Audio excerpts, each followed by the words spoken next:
کہ چین جو یہاں پہ ایکسپورٹ پروسیسنگ زونز بنانا چاہ رہا ہے، اس کے لیے زمینوں کی ایکویزیشن اور ہینڈنگ اوور جو ہے وہ ایک بہت بڑا مسئلہ بنی ہوئی ہے اب تک کی اطلاع کے مطابق۔ چائنیز کو اس حوالے سے بڑے کنسرن ہیں۔ ہمارے کچھ دوستوں سے جب ہم نے بات کی تو انہوں نے بتایا کہ اس طرح کے منصوبوں کے لیے 2 سفیر جو ہیں وہ مستقلاً پاکستان کی وزارتوں میں دھکے کھاتے دیکھے گئے ہیں، ایک چائنا کا سفیر اور ایک ہمارے دوست ملک ترکی کا سفیر۔ وہ ان پروجیکٹس پہ کچھ کرنا چاہتے ہیں لیکن ان کے لیے کچھ نہیں ہوا، اور اب جو ایجنڈا ہے اس میں یہ بھی ٹاپ آف دا ایجنڈا ہے۔ سیف الرحمان صاحب، سمبولیکلی تو بہت اچھا ہے کہ چائنا ہمارا ٹائم ٹیسٹڈ فرینڈ ہے، سی پیک بنا کے دے رہا ہے ہمیں، اور وہ اس کے نائب وزیر اعظم صاحب ہمارے یوم آزادی کی تقریبات میں آئیں گے۔ مزے کی بات میں آپ کو بتاؤں کہ وہ جو سٹال لگے ہوئے ہیں جھنڈا فروخت کرنے والے، وہاں پہ پاکستان کے جھنڈے کے ساتھ ساتھ چائنا کا بھی دے رہے ہیں، بک رہے ہیں۔ لیکن فرینڈشپ اپنی جگہ ہے، کہنے کا مقصد ہے کہ پاکستان کے ساتھ جو چائنا کا اس وقت جو ہے کولیبوریشن ہے سی پیک کی شکل میں، اس میں China is getting line share, یعنی وہ آپ یہ نہیں کہہ سکتے کہ وہ اپنی شرائط پہ نہیں کر رہے۔ یہ تو ہرگز اس طرح نہیں ہے کہ جس طرح ہم نے بھی اس کو اس طرح کا تاثر دینے کی کوشش کی جیسے وہاں سے بخشیش آ گئی اور ہم نے نہیں اور ہم یہ ایک باقاعدہ ایک پورا پروجیکٹ کے طور پہ اٹ از بزنس پروجیکٹ، یہ آپ کہہ سکتے ہیں کہ انٹرنیشنل بزنس پروجیکٹ ہے۔ میں البتہ اس کے بارے میں یہ ایک دیسی سی بات کرتا ہوں کہ جیسے ایک دکان ہے، آپ اس میں 10 لاکھ کا سامان ڈالتے ہیں، یعنی آپ کو پارٹیز آگے کریڈٹ پہ 50 لاکھ کا سامان دے دی، دکان چل جاتی ہے۔ تو یہ ہے کہ ہماری دکان چلنے کا کافی امکان ہے چین کے تعاون سے، ہم اس کو بھائی بھی ہیں، بھائی چارہ بھی ہے، ان کو بھی ہمارے ساتھ انٹرسٹ، لیکن وہ جو انٹرسٹ کا بھی رشتہ ہے، لیکن وہ جو کریڈٹ پہ مال ہوتا ہے نا وہ ری پے بھی کرنا ہوتا ہے، اس کے پیسے دینے ہوتے ہیں، جی ری پے کرنا ہوتا ہے، کرنے کے بعد اس کے پیسے دینے ہوتے ہیں۔ لیکن وہ اگر ایماندار دکاندار ہو، محنتی ہو، سکسیسفل وینچر بنا کے اس کو چلائے تو وہ کر بھی سکتا ہے۔ ایسے ہماری قوم کے اندر تو صلاحیت موجود ہے، لیکن بات وہی آ جاتی ہے کہ جب آپ شخصی طور پہ بیچ میں سے کوئی گھپلے کرنے شروع کر دیں تو پھر تو واقعی کوئی وہ تو اسی لیے تو کرپشن کے اگینسٹ قوم اٹھ کھڑی ہوئی ہے کہ جناب اگر کوئی پروجیکٹ لگتا ہے تو آپ نے پایا تکمیل کو پہنچے ٹرانسپیرنٹلی، ایک ایسا میکانزم بنے۔ اب وزیر اعظم کا، چین کے نائب وزیر اعظم کا یہ آنا جو ہے وہ سی پیک کے بارے میں بھی چونکہ ہمارے ہاں کوئی ایسی پروپیگنڈا وار شروع کر دی گئی کہ جی نواز شریف کے ہٹنے سے، جیسے ایک چین کے پروفیسر نے بھی ایک آرٹیکل لکھ دیا تو سی پیک کوئی ڈاواڈول تو نہیں ہو جائے گا، یہ تو نہیں ہو جائے گا۔ ایک تو وہ اس چیز کو بھی انشور کریں گے کہ جیسے ایک لیگیسی چلتی ہے گورننس کی آگے، اس کے حساب سے state of Pakistan should ensure کہ جی نواز شریف رہے نہ رہے، اسٹیٹ کیوں، گورنمنٹ بھی تو ساری وہی، جی وہی گورنمنٹ جو ہے مائنس صرف میاں نواز شریف، وہ کنٹینیوٹی برقرار رہنی چاہیے، پارٹی بھی انہی کی ہے، حکومت بھی انہی کی ہے، ایگزیکٹلی کوئی مسائل نہیں ہے، پرائم منسٹر بھی انہی کا ہے۔ تو اس لیے میں سمجھتا ہوں جو تاثر دے رہے ہیں کہ وہ کوئی ڈیمیج کنٹرول کے لیے آئے ہیں، نواز شریف کو پروٹیکٹ کرنے آئے، یہ ہرگز اس طرح کی بات، یہ بالکل غلط ہے۔ اچھا، وہ ان کا ایک سٹیکس ہے یہاں پہ، جی تو وہ تو آئیں گے بار بار۔ برگیڈ صاحب، 2 چیزیں ہیں جو، ایک تو آپ نے ایکسپورٹ پروسیسنگ زون کی بات کی نا، ایک آپ کو پتا ہے جتنے آپ کے اکنامک ایریاز بننے ہیں ان کے ساتھ آپ نے فائبر آپٹک لگانا ہے، اس میں اس کو آپ نے گوادر سے لے جا کے آگے چائنا سے لنک بھی کرنا ہے جس سے آپ کا کمیونیکیشن سسٹم چل رہا ہے، گوادر سے وہ عمان تک بھی ہے انڈر سی، اور اس کے اوپر تمام کام جو ہے وہ چائنا کی وجہ سے نہیں، وہ ہماری انیفیشنسی کی وجہ سے رکا ہوا ہے، and it's a cause of concern. نہیں، وہ تو چھوٹی سی جگہ سے جانا ہوتا ہے، اس میں تو کوئی زیادہ لینڈ نہیں اس کے لیے آپ نے زمین دینی ہے، اس کے ساتھ آپ نے فیسلٹیز بھی پرووائڈ کرنی، اس کے ساتھ آپ نے ایکسیسیبلٹی بھی دینی ہے، اور اس کا ایک آپ کا تھنکنگ گروپ بھی ہونا ہے جس نے کہا اس کے اوپر سارا کام کرنا ہے۔ مطلب آپ کے جو پروجیکٹس رکے ہوئے ہیں وہ دیکھیے، ہم پچھلے دنوں ناردرن ایریاز کے دورے پہ گئے، بلکہ سیر پہ گئے، دورہ بڑے لوگ کرتے ہیں، تو ہم نے بہت ساری جگہوں پہ فائبر آپٹکس کو بچھتے ہوئے دیکھا، وہ کمیونیکیشن اس کے ساتھ ساتھ، اور اس کے ساتھ پتا ہے اس کے ساتھ سیکیورٹی کے کنسرن بھی ہیں۔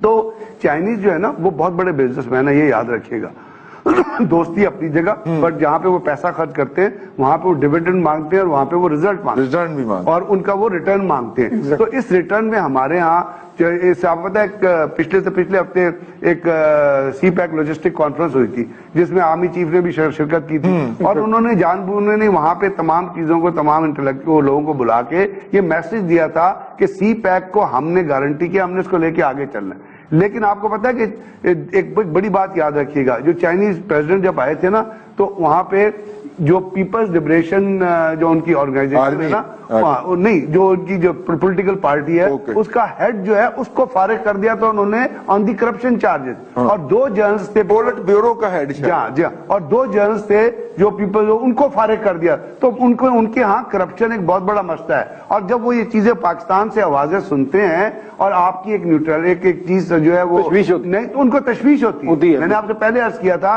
कि जब किसी भी लीडरशिप पे कोई कदगन लग जाए किसी, तो उसको इंटरनेशनल लेवल पे सही बाय नहीं किया जाता है। और इसका मुजाहरा आप 2 जगह पे पाकिस्तान के प्राइम मिनिस्टर के साथ देख चुके हैं कि डिवोर्स में क्या हुआ था और बाद में। तो हमें अपना वो हाउस इन ऑर्डर करना है और इसकी अब बड़ी जिम्मेदारी जो है वो खाकान अब्बासी पे आती है कि सी पैक जिसके ऊपर आप इतना लोन ले रहे हैं, जिसको आप चलाने की बाकी चीजों प्रोडक्टिविटी तो आप भूल जाए ना, आप पहले लोन की बात करें। ये उन्होंने इसको आप ईस्ट इंडिया कंपनी का तज़किरा किया तो कुछ अनासर मुल्क की जो है, कुछ दुश्मन अनासर कह लिया जाए तो वो भी गलत नहीं होगा। वो ये कहते हैं कि जिस तरीके से ईस्ट इंडिया कंपनी हिंदुस्तान के अंदर आई थी और उन्होंने अपने पांव जमाए और यहां पर कब्जा किया, सी पैक में चाइना भी कुछ इसी तरीके से जो है वो पाकिस्तान के अंदर आ रहा है। इस तरह रिलेट किया जा रहा है क्या? इस तरीके से इसको एक दूसरे के साथ रिलेट करना कैसे देखते हैं आप इसको? ये रिलेट करना तो खैर मेरे ख्याल में बहुत ही गलत बात है और ना ही इसमें कोई मसलत है। ईस्ट इंडिया कंपनी और मुगलों की बादशाहत उस जमाने की और आज 21वीं सदी है, जमीन आसमान का फर्क है और इसमें कुछ भी एक जैसा नहीं है। ना ये मुगलों की हुकूमत है और ना कोई यहाँ पे उस जमाने की बादशाहत है। यहाँ पे एक जमहूरी मुल्क है, मॉडर्न मुल्क है, स्ट्रांग आर्मी है, स्ट्रांग मिलिट्री है, जैसे न्यूक्लियर पावर, और उसके अलावा भी एक बहुत शानदार, बहुत एक मजबूत कौम है पाकिस्तान में। अल्लामा इकबाल का एक शेर बड़ा मुझे हमेशा ऐसे मौके पर रेलेवेंट लगता है जी। और हमारी मुल्क की जो आजकल जो सिचुएशन है उसको बड़ा अच्छा डिफाइन करता है। अल्लामा इकबाल ने कहा था, आईने नौ से डरना, तर्जे कोहन से अड़ना, मंजिल कठिन यही है कौमों की जिंदगी में। अगर इन्हीं बातों से अगर आप डरेंगे तो आप कभी भी आगे तरक्की, कोई कौम आगे तरक्की नहीं कर सकती। जो इंटरनेशनल पॉलिटिक्स है वो इंटरेस्ट बेस्ड होती है और मोरालिटी नहीं होती। कोई किसी का भाई या कोई किसी का कजिन नहीं होता, कौमें अपने इंटरेस्ट पे काम करती हैं।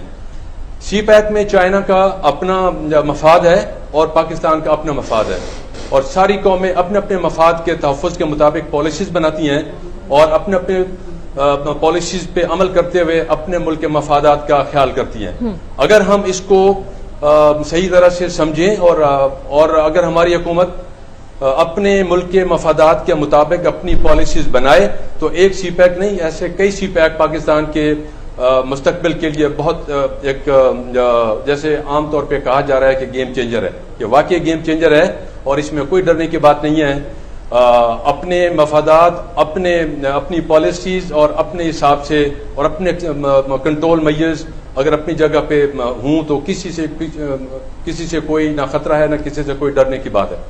बिल्कुल ठीक। इकबाल शाही साहब आपकी जानिब आना चाहूंगी। अपनी डिस्कशन में ब्रिगेडियर गजनफर साहब ने एक बहुत खूबसूरत बात की, that we are the blessed nation, जिनके पास आइन जो है वो 1973 की शक्ल में मौजूद है।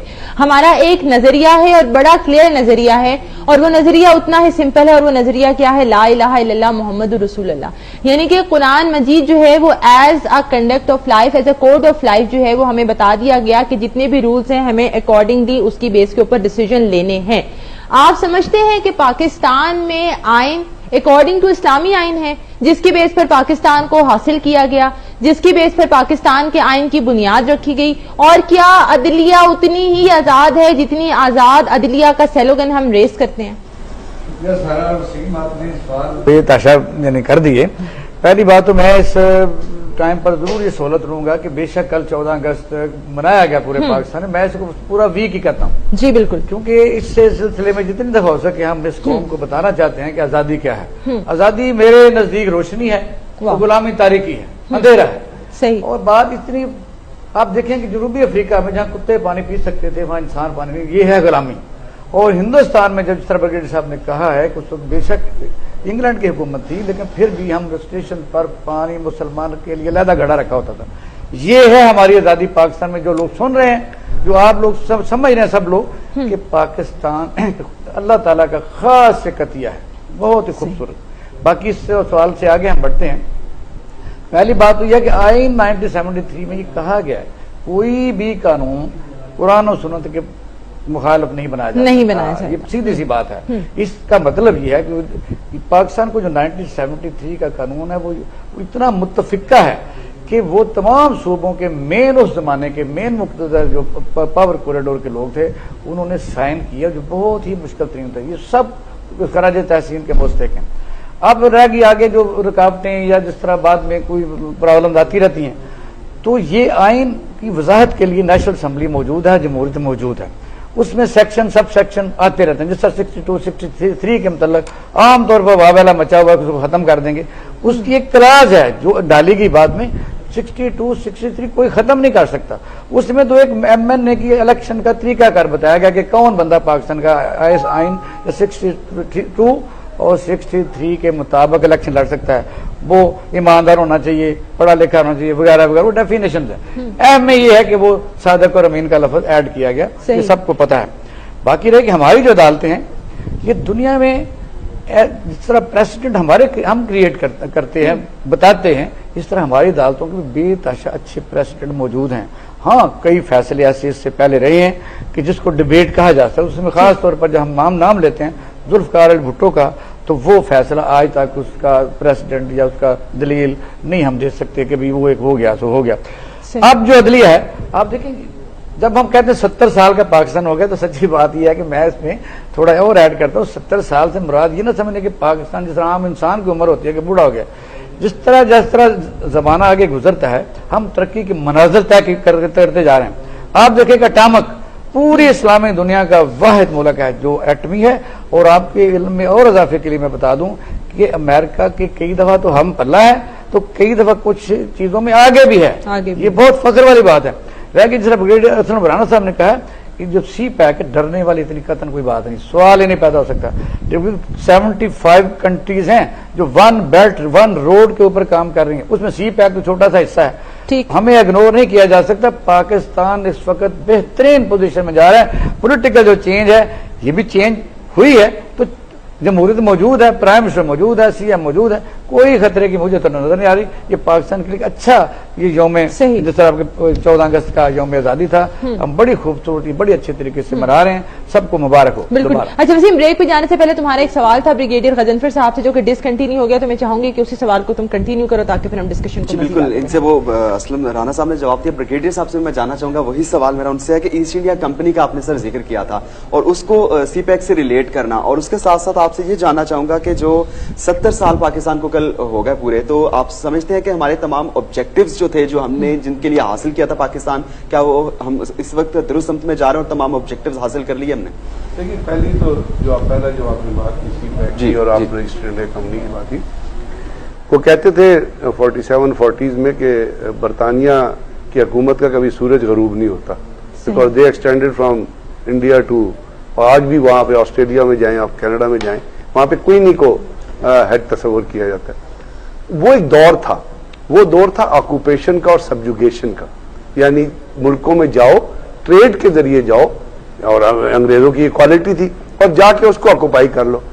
उस ऑक्यूपेशन के अंदर सिर्फ उनका फॉल्ट नहीं था, वहां पे जो हुकूमतें थी या जो आपका आखिरी बादशाह था, मुगल बादशाह था बहादुर शाह जफर, वो कहते हैं ना कि वो अपना वो जो है वो अपने जितने उसने मुशीर रखे थे और जो अपना बेटा रखा था उसको लड़ना नहीं आता था, तो जब अंग्रेजों ने उसको ऑक्यूपाई किया, या तो एक कप्तान चला गया था, उसने बहादुर शाह जफर को पकड़ा और उठा के रंगून भेज दिया। उसमें जो रेशा दवानियां आपके अंदर थी और जो वीकनेस थी स्टेट की या मुगलों की, क्योंकि मुगलों ने आप देखिए ना बहुत बड़ी बड़ी 12 दरिया बना दी, बहुत बड़े बड़े उन्होंने ताजमहल बना दिए। क्या मुगलों के दौर में जो मुसलमानों का दौर आप काउंट करते हैं, क्या उसमें कोई यूनिवर्सिटी बनती आपको नजर आई, कोई तालीम का अदारा बनता नजर आया, कोई बड़ा हॉस्पिटल आप उसके नाम से नॉमिनेट कर? तो वो तमाम जो पैसा था या दौलत थी वो अपनी जात पे खर्च करते थे, और उसके वजह से ना तो उनके पास स्ट्रांग आर्मी थी, ना उनके पास स्ट्रांग सिस्टम था। और दूसरी बात है, अंग्रेज ने इंडिया को ऑक्यूपाई किया था, तो वो उसको रूल करना चाहता था। जब उसने देखा कि वो सेकंड वर्ल्ड वॉर के बाद कि वो उसके ऊपर स्टेन आ रहा है, तो वो भी इंडो पाकिस्तान को, इस बड़े सगीर को आजाद करना चाहता था। अब इसके कंपैरिजन में जब आप चाइनीज को लेके आते हैं, तो चाइनीज ने उनकी एक फिलॉसफी है, उनकी एक थिंकिंग है, वो मुल्कों के अंदर अपना इन्फ्लुएंस या अपना दायरा कार बढ़ाते इकोनॉमिक इन्वेस्टमेंट के जरिए। उन्होंने पाकिस्तान नहीं, अफगानिस्तान में उन्होंने एमक माइंस हैं, वहां पे जो दुनिया का सबसे बड़ा कॉपर का रिजर्व, सेकंड कॉपर, उसको वो डेवलप कर रहे हैं। और अफ्रीका के कोई 40 से 43 ममालिक हैं जहां उन्होंने स्मॉल स्केल इन्वेस्टमेंट की हुई है। वो बुनियादी तौर पर बिजनेसमैन है। अब वो जाके पैसा लगाते हैं और वहां से अर्न करना चाहते हैं, और वो इकोनॉमी उनकी बेस है। सब्जुगेशन या ऑक्यूपेशन उनकी जो सिस्टम है उसकी बेस नहीं है। तो सी पैक जो आया पाकिस्तान में, उसमें एक तो इन्वेस्टमेंट तो आ रही है, लेकिन वो कर्जों के तौर पे आ रही है। तो बुनियादी तौर पर जरूरत यहां यह है कि बजाय इसके कि हम इसको चाइनीज से रिलेट करें, हमें इसको अपने सिस्टम से रिलेट करना है कि क्या हम इसमें ट्रांसपेरेंट हैं, और अगर इसमें हम ट्रांसपेरेंट ना होंगे तो फिर चाइनीज का जो डाउट है, या जैसे चाइनीज प्राइम मिनिस्टर आए हुए थे और आपने देखा 3 हफ्ते पहले एक आर्मी चीफ ने कॉन्फ्रेंस की, ये सी पैक लॉजिस्टिक कॉन्फ्रेंस हुई थी, जहां उन्होंने सारे स्टेक होल्डर्स को बताया था, और वहां उन्होंने क्लैरिटी दी कि जी सी पैक हमारी जिम्मेदारी है, हम इसको बना के छोड़ेंगे। तो इसमें हमारा किरदार बहुत इंपॉर्टेंट है, इसमें कोई ऑक्यूपेशन का कॉन्सेप्ट नहीं है। नेचुरली जब एक बैंक आपको पैसा देगा तो वो उसकी डायरेक्ट इन्वेस्टमेंट या डायरेक्ट यूटिलाइजेशन तो चाहेगा। तो हमें अपना घर जो है उसको स्ट्रॉन्ग करना है, उसको बेहतर करना है, उसको लेके आगे चलना है। और अगर वो हम कर सके, जो हमारे यहाँ सिस्टम ठीक हुए, जैसे अभी एक बहुत बड़ा डाउट, बहुत बड़ा एक पिटफॉल आया हुआ है जो है इकोनॉमिक जोन्स के हवाले से। ये चाइनीज वाइस प्राइम मिनिस्टर जो आए थे, ये जो चाइनीज ने इकोनॉमिक जोन स्टैब्लिश कर रहे हैं, करने हैं, उनके लिए जमीन उन्होंने लेनी है, उसके अंदर उनको कोई दुश्वारियां आ रही है, और वो दुश्वारियां हमारे सिस्टम की वजह से। उन्होंने तो पैसा आपको, तो अगर हम कमिटेड रहेंगे और इस सी पैक को इस तरह देखेंगे कि इसका जो इस पे इन्वेस्टमेंट होनी है वो एक दिन हमने चाइनीज को रिटर्न करनी है, तो ये पाकिस्तानी कौम पे कर्जा है, इसको हम जल्द अज जल्द मुकम्मल करें और इसको उस तरह लेके आए जिसमें हमने सोचा है कि गवादर से। अभी चाइना ने क्या किया, पिछले दिनों ने एक ट्रेन चलाई है जो चाइना से गई है बर्तानिया, और वो वहां पे लेके गई है, इंडस्ट्रियल बेस लेके गई है, 20 दिनों में वो ट्रेन पहुंची है। तो वो तो अपनी रीच को एक्सपैंड कर रहे हैं, हमें उसको यूटिलाइज करना है। तो इसमें कोई ऐसा कॉन्सेप्ट नहीं है कि ईस्ट इंडिया कंपनी का कॉन्सेप्ट ही डिफरेंट था। मैंने आपसे कहा उनका कॉन्सेप्ट था, अंग्रेज का कॉन्सेप्ट था कि कौमों को महकूम बनाओ और उनके रिसोर्सेज को लेके जाओ बर्तानिया। आज भी आपका कोहिनूर हीरा किधर पड़ा हुआ है? क्या वो पाकिस्तान में पड़ा है या इंडिया? वो वहां के एक म्यूजियम में पड़ा हुआ है। तो ये फर्क है जो चाइनीज में और उस जमाने के। दूसरा, आजकल मीडिया बड़ा स्ट्रांग है, आपका प्रिंट और इलेक्ट्रॉनिक मीडिया बड़ा